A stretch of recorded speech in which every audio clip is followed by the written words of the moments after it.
একটা ছোট্ট দেশ যার জনসংখ্যা মাত্র 5 লক্ষ, দেশটির নাম কেপ ভার্দে, পর্তুগিজে কাবো ভার্দেও বলে অনেকে।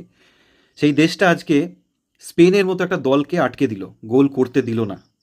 সেই স্পেন যারা 2010-এর পর থেকে যাদের ফুটবলে গরিমা যুক্ত হয়েছে, ফুটবলে অহংকার পেয়েছে, সেই স্পেন যারা বিশ্ববিখ্যাত স্প্যানিশ আর্মাডার নামে পরিচিত, সেই স্পেনকে একটা ছোট্ট দেশ জাস্ট আটকে দিল। কুর্নিশ এই ছোট্ট দেশটিকে, ফুটবলের মাধুর্য এই ছোট্ট দেশটিকে আজকে না দেখলে হয়তো কোথাও না কোথাও হারিয়ে যেত। আজকের আগে এই দেশটার নাম আমি শুনিও নি, আজকের আগে এই দেশটার নাম আমরা অনেকেই জানতাম না, কিন্তু আজকের পর থেকে এই দেশটার নাম আমরা জানবো। তার কারণ তারা জীবনের প্রথম বিশ্বকাপের প্রথম ম্যাচে দি গ্রেট স্পেনকে জাস্ট একটা গোল করতে দেয়নি। গোটা 95 মিনিট খেলা হয়েছে, জাস্ট একটা গোল করতে দেয়নি। এই কারণে আজকে আমরা গুগল করছি, এই দেশটা সম্বন্ধে জানছি। দেশটা কোথায়, কোন প্রান্তে, এতদিন কিচ্ছু জানতাম না। That is football. আর সেই ফুটবলে আমরা ভারতীয়রা অনেকটা পিছিয়ে।